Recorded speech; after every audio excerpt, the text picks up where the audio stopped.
두 번째 인물 좀 같이 가볼까요? 두 번째 인물 기사 같이 보시죠.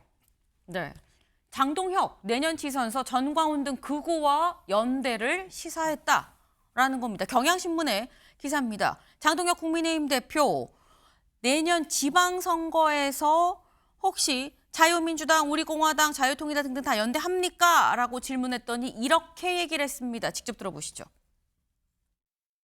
내년 지방선거 결과는 저는 체제 전쟁이라고 생각합니다.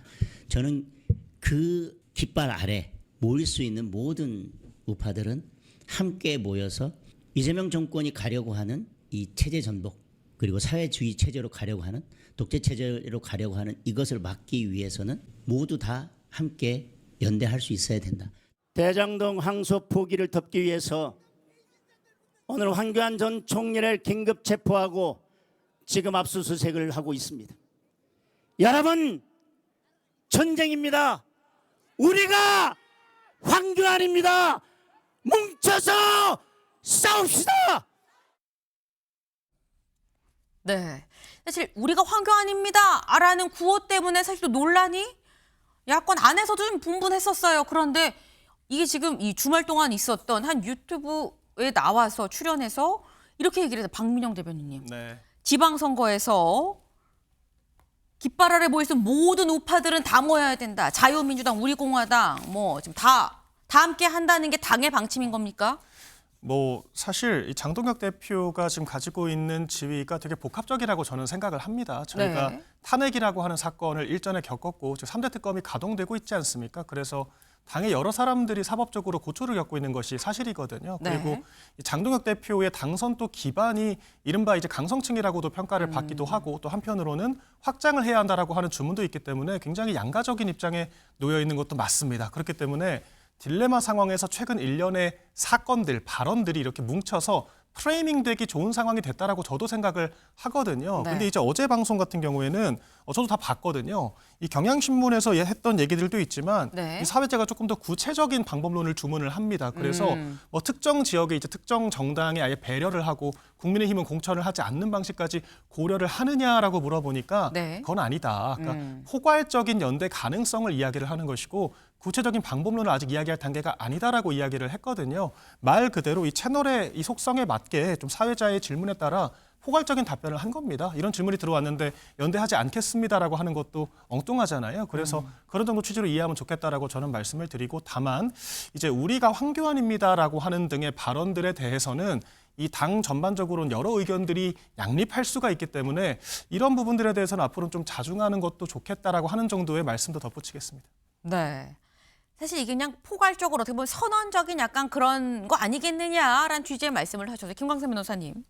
내년 지방선거를 망하기로 작정한 것 같아요. 제가 볼 때는 지금 윤석열 대통령이 이제 1차적으로 망하게 했고 2차적으로 이제 장동희라는 선수가 들어와가지고 보수를 좀 망하게 하려고 마음을 굳게 먹은 게 아닌가 싶습니다. 저는 깜짝 놀랐어요. 내가 황교안이라고 할 때. 지금 시대적 상황이랄지 이런 걸 전혀 읽지 못하는 거예요. 지금 지지도 보세요. 보수도 지지하지 않고 있는 상황 아닙니까? 참 민주당 부동산 정책 굉장히 엄청나게 실기하고 있잖아요. 항소권 포기 이거 엄청난 일이에요. 입만 딱 다물고 있어도 지지도 올라갈 겁니다. 그런데 이런 상황에서 내가 황교안이라는 얘기는 내가 윤석열이라는 말하고 똑같거든요. 이런 방향으로 갖고 있어요. 국민의힘이 그러한에도 수렁에 빠져 있어가지고 목만 나와 있는데 그 목도 그냥 수렁 밑으로 집어넣기 위해서 안간힘을 저는 당대표다 저는 그렇게 봅니다. 제 3자의 객관 입장에서 보면. 네. 근데 저게 저런 인식을 가지고 있다고 한다면 아마 계속 저렇게 갈 것 같아요. 이게 무엇을 잘못했는지 무엇 때문에 우리가 지지도를 이렇게 받고 있지 못하는지를 전혀 알지 못하고 있어서 어떻게 보면 좀 제가 볼 때는 좀 개그 같기도 하고 어떻게 저런 일이 일어날 수 있는지 참 이해가 가지 않는 측면이 있어요. 국민의 한 사람으로서 보면. 네. 너무 이해가 안 된다. 그냥 가만히만 있어도 되는 상황인데 왜 자꾸 이런 얘기를 하는 거야? 라고 이렇게 말씀을 하셨는데 오늘 중앙일보 기사를 좀 같이 볼까요? 네. 오늘 중앙 8면입니다. 부동산 대장동 터졌는데 국민의힘의 지지율은 민주당의 절반 수준이더라라는 거예요. 여기 같이 보겠습니다. 한국갤럽의 여론조사죠. 근데 지금 이 파란색은 민주당이고요. 빨간색은 국민의힘입니다. 그런데 민주당은 41, 40, 42고요. 국민의힘은 26, 24로 오히려 더 하향이다라는 겁니다. 뭐 수치가 정확히 수치가 뭐 몇 프로가 더 많다 뭐 이런 건 사실 크게 중요하지 않다고 말씀드렸죠. 이 방향성이 중요하다라는 건데 오르는 거고 내리고 있는 거예요. 이 갭 차이는 사실 오차 범위를 훌쩍 넘어서 24와 40이면 거의 한 2배 정도 차이가 나는 건데 지금 부동산 대장동 터졌는데 점점점 국민의힘 지지율 민주당의 절반 수준이다. 이 얘기는 박민영 대변인님. 네. 이건 사실 가만히만 있어도 올라야 되는 이슈 아니야. 근데 왜 안 오르는 거야? 라는 약간 지적이나 질타가 좀 같이 들어있는 것 같아요. 제목에. 저희도 자성할 부분들이 있죠. 근데 네. 여론조사라고 하는 게 또 시기와 이슈가 중요하지 않습니까? 지난주 같은 경우에는 에이펙 행사를 정부가 성공적으로 마무리했던 단계였기 때문에 대통령의 지지율이 좀 폭등을 하는 측면들이 있었고 민주당 지지율이 같이 올라간 측면도 있었다라고 하는 겁니다. 그리고 이제 지난주에 대장동 이슈가 본격적으로 비화가 됐잖아요. 아마 이번 주를 비롯해서 여전히 계속될 거라고 생각을 하는데 그렇다라고 그러면 이번 주에 발표될 여론조사는 조금은 경향성이 다를 수 있다라고 생각을 합니다. 그럼에도 불구하고 저희가 이런 정부 여당의 악재에만 기댈 수는 없는 거죠. 그런 악재들에 대해서도 합리적인 비판이 뒤따라야 이제 야당도 반사 이익을 누릴 수가 있는 것이고 또한 저희가 이 정책적인 대안정당으로 거듭나야만 이런 부동산이나 경제 실책들, 이 환율 폭등 등에 대해서 합리적으로 비판할 수 있다라고 생각을 합니다. 그래서 지금 이념도 뭐 한편으로 전 중요한 측면이 있다라고 보지만 더 중요한 것은 국민들의 먹고 사는 문제다. 그래서 그런 측면에서 이 저관여층 지금 무당층으로 집계되는 사람들을 어떻게 국민의힘으로 포섭할 것인가에 대해서 좀 진지한 성찰이 필요한 터닝 포인트가 필요한 그런 단계가 아닌가라고 진단을 해봅니다. 네. 지금 말씀은 아직 대장동 항소 포기에 대한 이 여론이 반영이 안 된 것 같다 여론조사라고 말씀하셨거든요.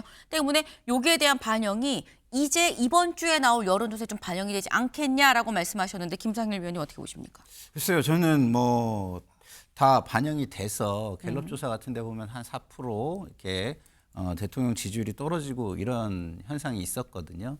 근데 저는 이런 것 같아요. 이게 정치권에서 가장 우리가 예민하게 보는 게 국민 정서예요. 그래서 국민 정서법이라는 것도 있습니다.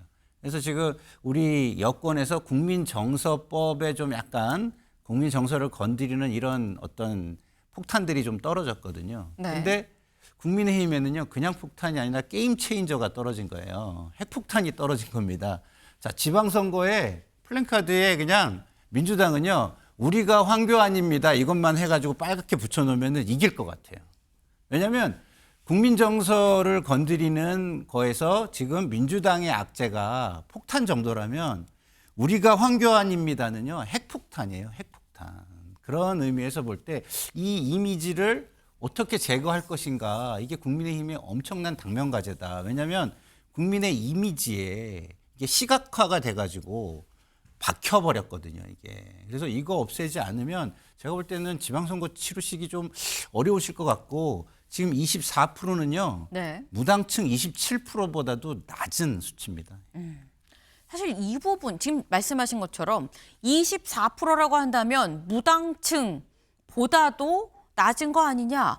이 얘기는 사실 굉장히 좀 국민의힘으로서는 좀 아플 수 있는 부분이 아닌가라는 생각이 드는데 근데 사실 여기에 대해서 여권 내부에서도 사실 비판의 목소리가 있는 부분이 있었어요. 그중에 한 사람이 한동훈 전 대표였었죠. 근데 한동훈 전 대표 우리가 황교안이에요 라는 요 얘기 어떻게 생각하십니까? 라고 얘기를 했는데 이렇게 얘기했습니다. 들어보시죠.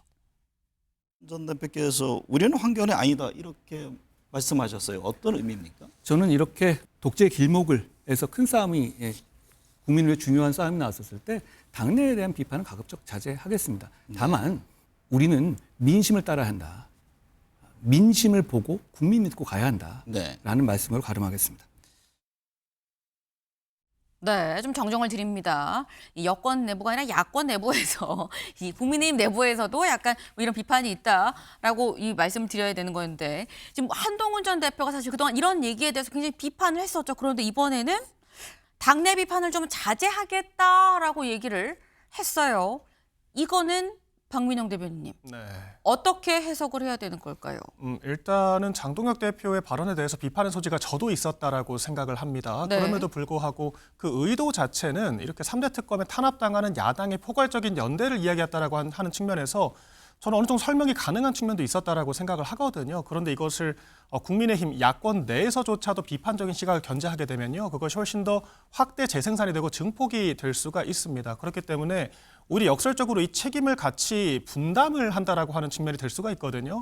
아마 그런 부담을 누리지 않고 대여 투쟁에 집중하겠다라고 하는 차원에서 이런 이야기를 한 것으로 보입니다. 그럼 짧게 이렇게 여쭤볼게요. 장동혁, 한동훈 손 잡는 겁니까? 지금은 뭐 사실 당내에서는 여전히 비토 분위기가 강하다라고 하는 거고요. 지금 당장 대여투쟁이라고 하는 뭐 이런 이벤트를 벌이고 있기는 하지만 이 과거의 당원 게시판 등 사태에 대해서는 여전히 진상규명 목소리가 높기 때문에 그런 측면에 대해서는 충분히 살펴볼 수 있다라고 보고 있습니다. 네, 좀 지켜볼 부분이 있어 보입니다. 저희가 준비한 소식 오늘 여기까지입니다. 오늘도 좋은 하루 보내세요.